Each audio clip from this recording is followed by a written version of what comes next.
My name is Natalie, I'm 31 years old and currently a senior manager at a tech company in Seattle. My job demands absolute focus and a strong will, something I've been honing for over 10 years since graduating from college. I wasn't born into a wealthy family, but I grew up believing that if I wanted respect, I'd have to work twice as hard as everyone else. I spent sleepless nights studying in a tiny rental room just to win a full scholarship. I had to choose between buying textbooks or dinner. But in the end, all that effort earned me a solid position at an age when many are still trying to figure things out. At work, I'm the one my boss trusts with high-stakes projects. My colleagues respect my decisiveness and resilience. My team calls me Steel Natalie, not because I'm cold, but because I'm clear, fair, and never let emotions interfere with work. But beneath that tough shell, I know I'm still just a woman who wants to be loved, cared for, and have someone's hand to hold after a long, draining day. I'd had a few relationships in the past, but they all ended quickly. Partly because I was always busy, and partly because some men couldn't handle dating someone with higher income or status. One even told me to my face, "You make me feel like less of a man." I laughed it off. But that night, I sat in front of the mirror for a long time. I didn't know what I was doing wrong. Then one early spring evening with the cold Seattle rain still falling, my close friend Ashley invited me to her husband's birthday party. I didn't want to go. I was exhausted from back-to-back meetings and squeezing into a crowd of strangers had never been my thing. But Ashley begged, "Please, just an hour. You're my bridesmaid, don't say no like that." I reluctantly agreed. Then that's where I met Ethan. He wasn't the kind of man who swept people off their feet at first sight. He didn't stand out, didn't talk much, and didn't try to impress. But his smile, gentle and genuine, put me strangely at ease. "You're Natalie, right?" he asked, approaching as I stood alone with a glass of wine, gazing into the distance. I nodded slightly. "How did you know?" "Ashley told me that if I saw a beautiful woman standing alone looking like she regrets showing up." "That's definitely you." I burst out laughing, for the first time in weeks. We talked the whole night. It felt effortless, honest and straightforward. He worked in HR consulting, was my age, and had also been through a few failed relationships. We shared life perspectives, told each other random things, and eventually exchanged numbers. I didn't overthink it at the time, I just felt light. Then Ethan started reaching out. Morning texts, checking in after my long meetings, sending cute dog videos just because he knew I had a golden retriever when I was little. I began looking forward to his messages. And after 2 months of getting to know each other, he said he wanted something serious. I don't believe in fairy tales. But when Ethan said, "I don't care if you're more successful, make more money, or come home late from work, I just need to know if you're happy with me," my heart stirred in a very real way. I said yes. And a year later we got married. I thought happiness had finally found me. But I was wrong, so wrong. Our wedding was simple and warm, held in a small garden north of Seattle, where we had our first date under the drizzling March rain. It wasn't glamorous like the stuff of dreams, but to me, that moment was enough. Because the man standing beside me had held my hand through some of life's toughest days. Ethan's parents, Carl and Diane, surprised me at first with how open and kind they were. Diane gave me a hand-knit shawl, saying, "Just a little gift for a daughter-in-law who works in an office. It's easy to get chilly." Carl would joke around with Ethan in front of me, saying, "The boy's lucky to marry such a smart and strong woman." I laughed a lot at those family dinners. I even thought maybe I really did get lucky. After the wedding, Ethan moved into my 2-bedroom condo in the city, close to work, near a park, and just a 15-minute drive from my office. Married life felt peaceful in the beginning. We split house chores, cooked together on weekends, and every night before bed, Ethan would place a hand on my forehead and whisper, "Good night, my wife." Then one October evening, just after I returned from a client meeting in Portland, Ethan said, slowly, "There's something I want to talk to you about, my parents." I sat on the couch and slipped off my heels, my feet sore from the day. "What's going on?" "My parents' health hasn't been great. Dad has high blood pressure and Mom's getting forgetful. I'm really worried." I nodded. "Yeah, I get that, but we don't exactly live close." Ethan paused, then said something that made me freeze. I want us to move in with them, or at least convert their old house into a duplex. I looked up. You mean fully move in, or just live nearby? Make it a duplex. Their house is big, has a backyard and solid foundation. If we renovate, we'd have our own space and still be close enough to care for them. I already talked to a friend in construction. It'd cost around $100,000. I let out a breath, longer than I intended. It wasn't about being selfish. I understood children had responsibilities. But the thought of giving up our independent life to live right next door to my in-laws, even with a wall between us, made me uneasy. Ethan saw that. I know what you're thinking, but I promise, no one's expecting you to play the traditional daughter-in-law. My parents are easygoing. They really like you. I didn't respond right away. I asked for time to think, and for the next week I carried that question around like a small pebble in my shoe, barely noticeable but impossible to ignore. Finally, one Friday night after dinner with his parents, I said yes. Diane's eyes welled up. Thank you, Natalie. I know this isn't easy for you. I smiled, but something inside me tugged, soft and nameless. A few weeks later, Ethan and I started working with the construction team he knew. They designed 2 separate living spaces connected by a shared hallway with a lockable door. From the outside, it looked like a townhome. Inside, it was 2 different worlds. Ethan was excited, choosing tiles, wall colors, garden plans. I, on the other hand, started to feel like I was stepping into a project that I wasn't fully in control of. I was included in the conversations, but big decisions like taking out loans or selecting materials seemed to come more from him and his parents. One evening, while I was reviewing the detailed budget sheet, I asked, "Babe, so how are we splitting the $100,000 0 cents cost between both sides?" Ethan looked a little caught off guard. "What do you mean?" "I just want to know the breakdown. How much are we paying and how much are your parents paying?" Ethan was silent. A long, very long pause. Then he spoke softly. "I was hoping you could front the money for now. My parents are going through a bit of financial trouble." I sat upright. "Are you saying I'm covering everything?" He held my hand. "Not everything. Just helping for now. I'll pay you back over time." I didn't say anything more, but inside me a door quietly creaked open, and behind it wasn't light. I didn't yet realize that door would lead me to a truth. One that would shatter everything I believed about the word family. One weekend evening, when the renovation plans were nearly finalized and the workers had started laying the foundation, I decided to sit down with Ethan to go over the financials more clearly.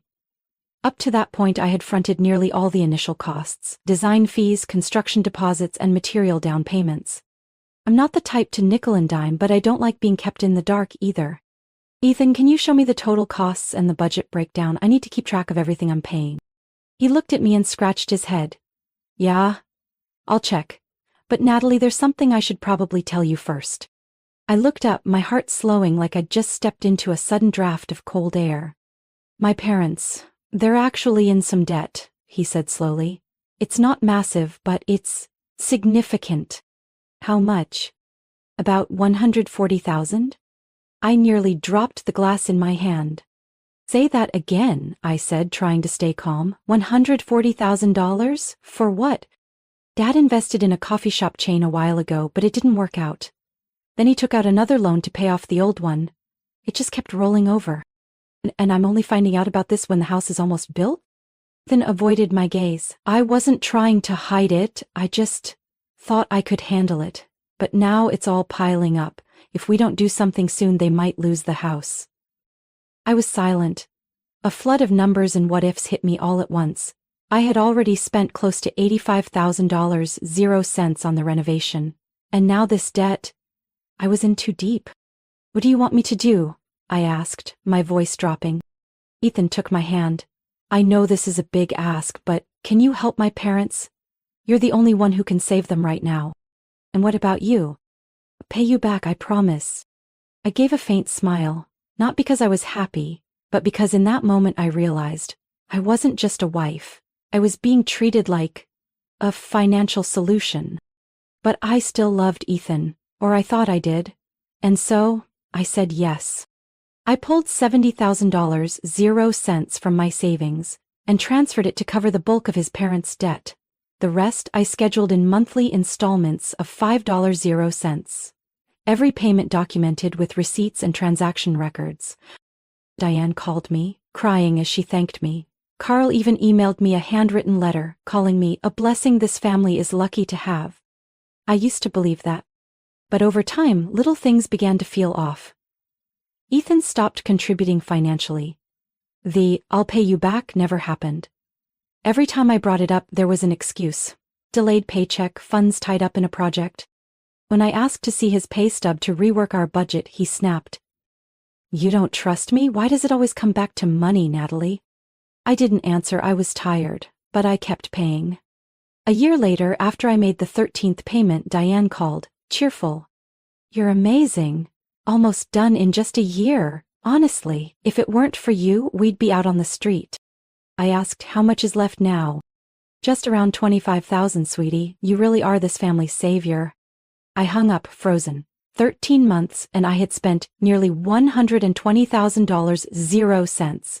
No contract, no legal paperwork, just trust.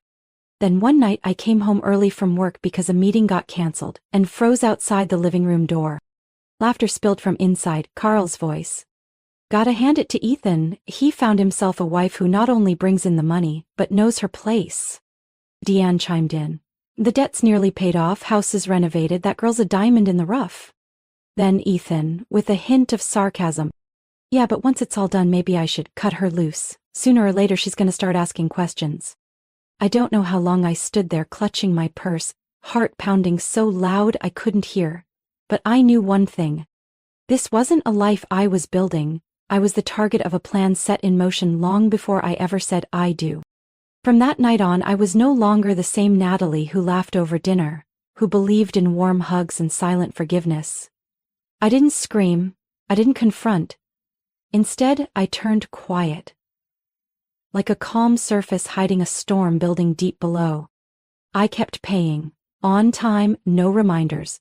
$5,000, 0 cents a month from my savings and paycheck to cover the debt.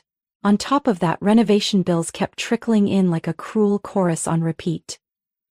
Tile invoices, painter fees, new window installations for the shared living area, all of it on me. Ethan's smile never changed.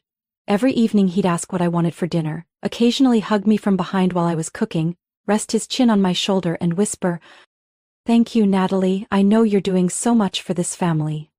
I'd nod, but inside I felt nothing. I began digging into Ethan's finances. One Saturday afternoon, while he was watching football with Carl, I quietly opened my laptop and searched for any record of income he had ever shared with me, which, I suddenly realized, he never had. Since the day we got married, I had never once seen a real pay stub. The last time I asked about it, he put his coffee cup down and said, irritated, "Why do you think I'm hiding something? You already know I don't make much. Are you accusing me now?" I didn't tell him that I wasn't just suspicious. I knew something was wrong, but without proof I stayed silent. I kept contributing, kept covering everything. By that point I had poured more than $110,000, 0 cents, into the house and his family. Nearly all the money I had saved over the last 6 years. And yet, strangely, Ethan always had money for other things. A new pair of limited edition sneakers. The latest smartphone just weeks after release. A weekend fishing trip with brand new gear. I didn't know where he was getting the money. But it wasn't from me. One time, I gently asked, "Could you be more transparent about our finances so we can manage things together? Because right now I'm covering everything." Ethan paused for a few seconds, then said, "You're doing it because you're good at it, not because I asked you to. If it feels like too much, then don't do it. I'm not forcing you." I gave a dry smile, the kind of smile only a woman who realizes she's being used can master. Not loud, not angry, just the smile of someone who's no longer naive. I didn't ask again after that. I also stopped sharing account numbers or balances, but I started documenting. Every debt payment, every material invoice, every bank transfer, every message Ethan sent asking me to help. Just one more time. I didn't know what I'd use it all for, but I knew one day I would. My in-laws still acted like they adored me, still called me the little angel of the family, still brought me their homemade apple pie on weekends as if I wasn't the one single-handedly carrying the debt they created. They didn't know I had overheard that conversation that night. They didn't know their words from "she earns money like water" to "once the house is done it'll be easy to cut her loose" echoed in my head every time I opened my wallet. Ethan still thought I believed in him, and I let him think so. Because I'd learned, a strong woman doesn't need to scream to prove her power. Sometimes silence is the foundation of a perfectly calculated counterstrike. I didn't know exactly when this would end, but I knew one thing. The next time I spent money, it wouldn't be to pay off debt. It would be to buy back my freedom. One rainy Wednesday afternoon, typical Seattle weather, I got out of a sudden meeting with Korean partners and headed home 3 hours earlier than expected. I thought I'd swing by my favorite bakery for some chestnut cookies, then head home and cook dinner for Ethan, something I hadn't done in a while because of work. As I turned into our street, I noticed Carl's silver SUV already parked in the garage. Odd, since it wasn't Sunday. They usually only visited on Sundays. I quietly opened the door, leaving the hallway light off. Raindrops dripped from my hair, but I didn't notice. Laughter and voices floated in from the living room. "That girl really is a gold mine, Ethan." Diane's voice rang out, sharp like shattered glass. "Remember the first time I met Natalie? I couldn't believe she was the kind of woman who'd be so easy to reel in." Carl chuckled. Then Ethan chimed in, "It's simple. Just act like you care, say a few sweet things. Women like her, tough on the outside but always craving love deep down, am I right?" "Totally," a woman's unfamiliar voice added. "I'm still shocked she bought into it so easily. This house is practically hers now, most of the debt's paid. Just stretch it out a few more months and done." I froze. The air thickened, like someone had filled every crack with glue. I didn't know how long I stood there, just that my hand was gripping my bag so tight my knuckles went white. Then I did the first thing that came to mind. I turned around and walked out as if I'd never come home. That night I texted Ethan saying I had to stay at a hotel due to visiting international clients. He replied with one line, "Stay safe, love you." I stared at the message, didn't reply. Inside everything shattered, but from those shards I began piecing together a plan. I didn't cry, didn't rage, didn't explode like some drama scene. I hit record. The next time I came home I brought a tiny recorder tucked into my coat pocket. I acted tired, buried in work, as if I didn't notice that night's dinner included a new woman, introduced as a business associate. I smiled, poured wine, made small talk, but inside I was capturing every glance, every fake smile. I also quietly compiled a complete breakdown of our financial history, every dollar I had spent over 2 years of marriage, renovation, debt payments, living expenses, all of it logged in a confidential file. I sent a copy to my attorney with a note, "Do nothing, just keep this." Then I began the process of transferring the house into my name. Initially, for the sake of transparency, I had suggested we be co-owners, but now I had someone handle the transfer of Ethan's share to me under the pretense of property tax optimization. He signed without a second thought.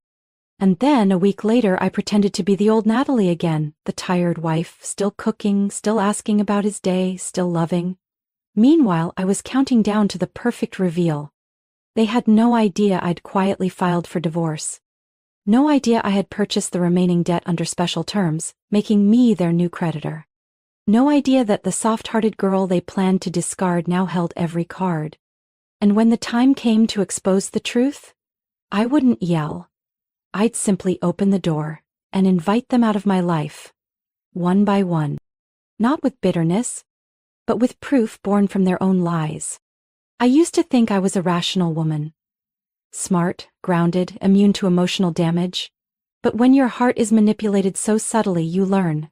The deepest wounds aren't caused by blunt force. They come from small cuts, repeated quietly, every single day. I kept playing my role, the devoted wife, the ideal daughter-in-law. I kept smiling when Ethan hugged me from behind, kept nodding when my mother-in-law called me the family's pride. I even increased the monthly payments to pay off their debt faster, just so they'd believe I still trusted them. They didn't realize those were the last dollars I would ever give them, not out of love, but out of contempt, carefully wrapped in calm.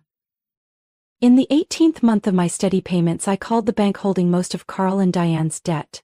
As the original guarantor, I offered to settle the remaining balance in one lump sum, in exchange for full assignment of the debt to my name. It didn't take long, they happily agreed. From that moment on, I, Natalie Parker, was officially the holder of my in-laws' debt note. 1 week later, I completed the paperwork to transfer full ownership of the renovated house, where the whole family now lived, into my name. Ethan didn't question anything when I told him it was for new state tax processing. He signed the documents with a half smile and a distracted look in his eyes. I remember that moment so clearly.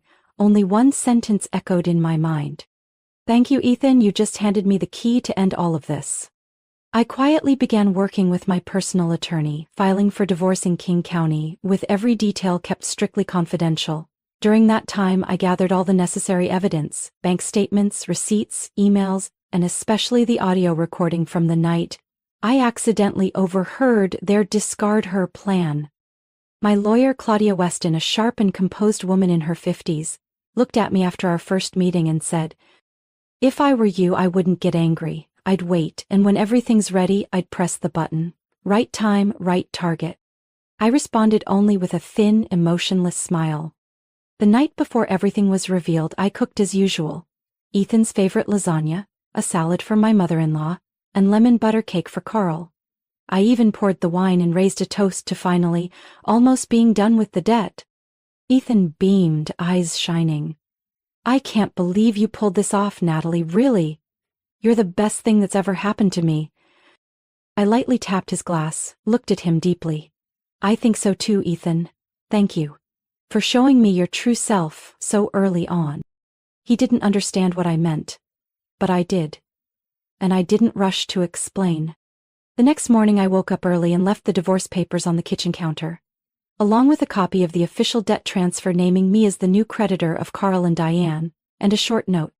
"Good luck negotiating with your new lender. I have no intention of being generous."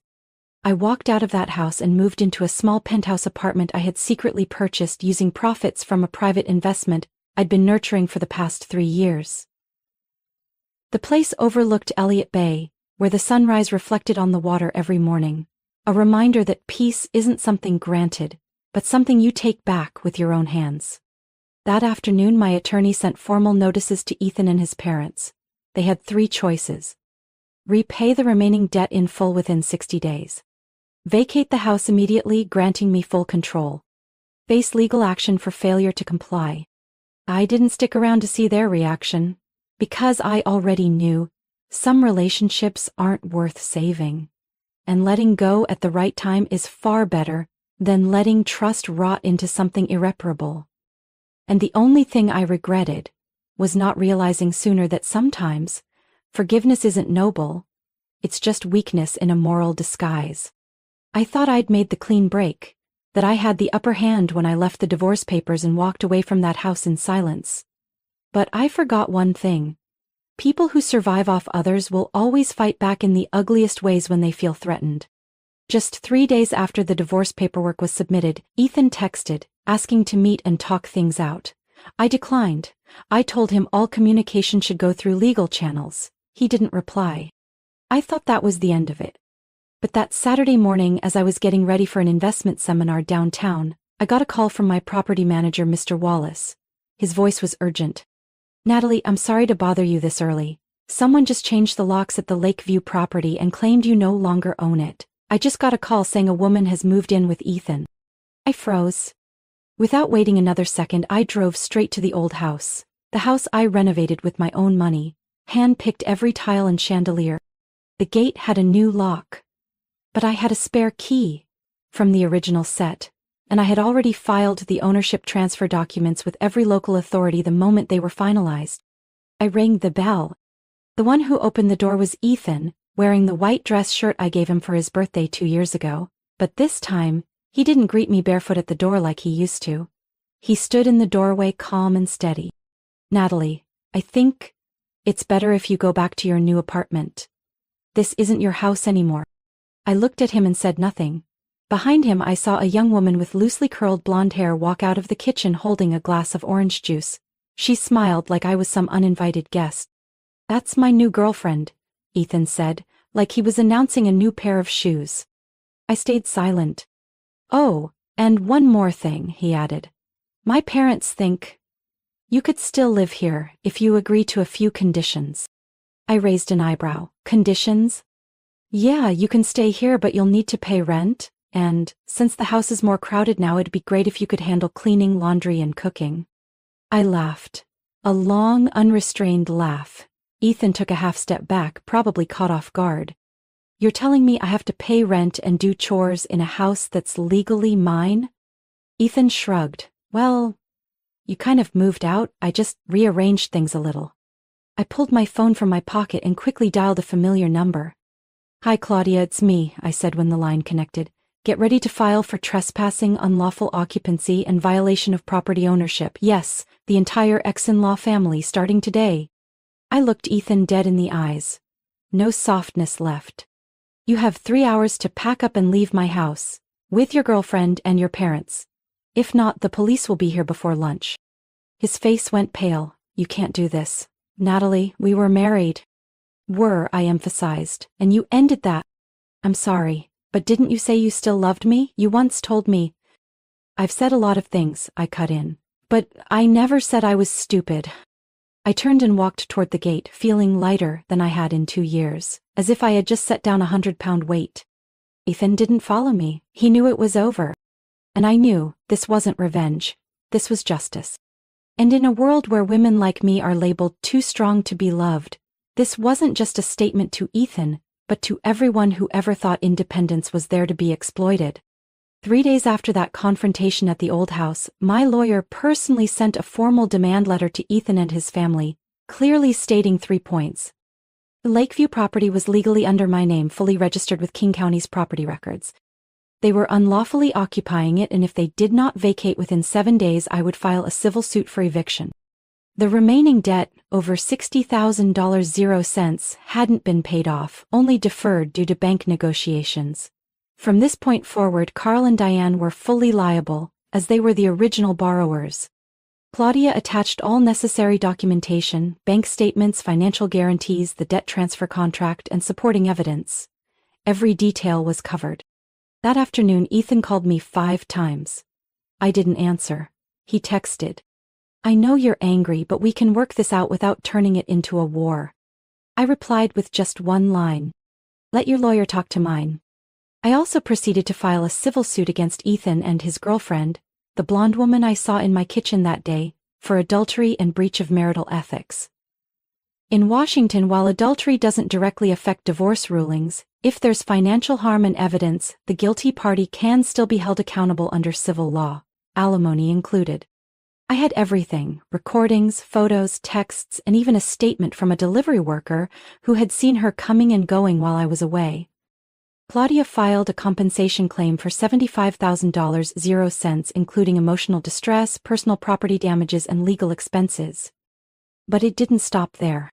I also filed to recover the $60,000 I had fronted during the renovation and debt repayments, complete with transfer receipts and a handwritten IOU Ethan had begged me to sign when he first asked for help. They were cornered. What used to be a loosely held facade had now become a complete picture, one painted in betrayal and covered in fake smiles. Ethan finally showed up at the first mediation. Gone was his smug confidence. He looked exhausted, face drawn and tense. He looked at me and quietly said, I know I messed up, but Natalie, if you push this, I'll lose everything. I replied coolly. You bet everything the moment you betrayed me. Losing it wasn't my doing, it was yours. His girlfriend didn't show up for the hearing, but through her lawyer she sent a settlement offer, willing to pay part of the damages if her name remained confidential in court. I accepted, not because I forgave her, but because I knew. The sharpest blow doesn't come from shouting, it comes in silence. And I wasn't done playing my endgame. As for my ex-in-laws, after receiving the demand letter, they called me in tears, pleading, painting themselves as victims. Carl choked out, Natalie, you were once our daughter-in-law. Do you really want to destroy this family? I cut him off, my voice steady. I'm not destroying anything. Your family just assumed I didn't know how to fight back. Now I'm simply taking what's rightfully mine. They fell silent. I knew with people like them, those who never admit fault, loss is the only lesson that ever sticks.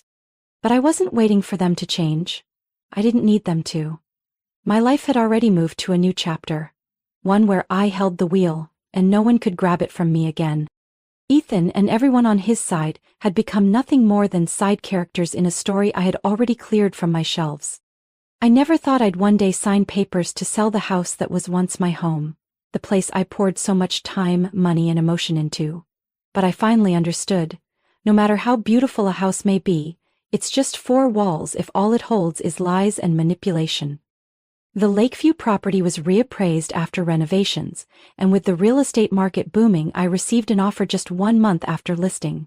A young couple offered $200,000, 0 cents, exactly what I'd hoped for. They loved the dual-space layout, especially the kitchen I had redesigned from scratch. After deducting all the renovation and personal investment costs, I walked away with a net profit of over $40,000, 0 cents.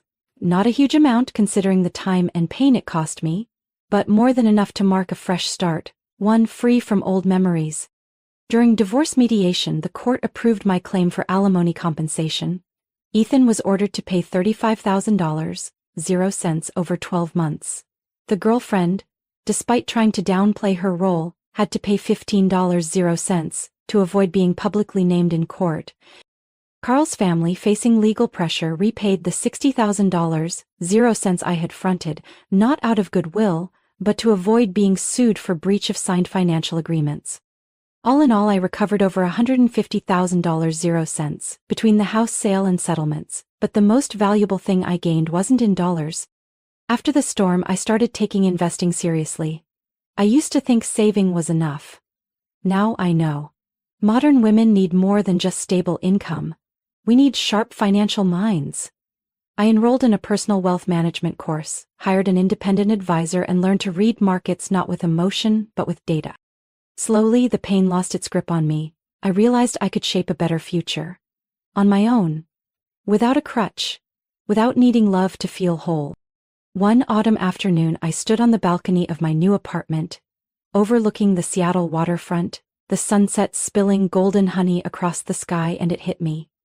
I was living the life the old Natalie once dreamed of, but never believed she deserved. I no longer kept in touch with Ethan. I didn't care whether he and that woman were still together. That wasn't my story anymore. I had closed that book, not torn it up, not denied it, but left it exactly where it belonged, the past. My parents, who once didn't understand why I chose someone like Ethan, are now closer to me than ever. They never said you were right, but the look in my mother's eyes when she visited my new place said enough. My father, always the quiet type, just patted my shoulder and said, "You're stronger than I ever imagined." I smiled. I didn't need the words. I already knew I wasn't the same Natalie anymore. I am Natalie, the woman once seen as easy to use because she loved too hard. But now, I love myself more than anyone else ever could. I haven't shut the world out, but I do choose carefully who I let in. Not out of fear, but because I've learned, not everyone who gets close is there to lift you up. Some are just there to take what they can. And if you ask me whether I regret loving Ethan, I'll say no. Because without him, I wouldn't have learned where my limits are. I wouldn't have known how far I could go once I let go. And most importantly, I would never have discovered that sometimes the thing we most need to let go of is the very thing we once thought we couldn't live without. But I've lived. And I'm living better than ever. Natalie's story is powerful proof that love doesn't always return loyalty, but learning to love wisely, and especially to love yourself, is what matters most. After the pain, she not only reclaimed justice but emerged smarter, stronger, and more grounded. She refused to let heartbreak define her and instead used it to build a life she finally deserves. A reminder for all of us, letting go at the right moment is the first step to true freedom. What do you think of Natalie's journey? Did she make the right choice by standing up for her worth? Share your thoughts in the comments, and don't forget to follow the channel for more heartfelt family stories.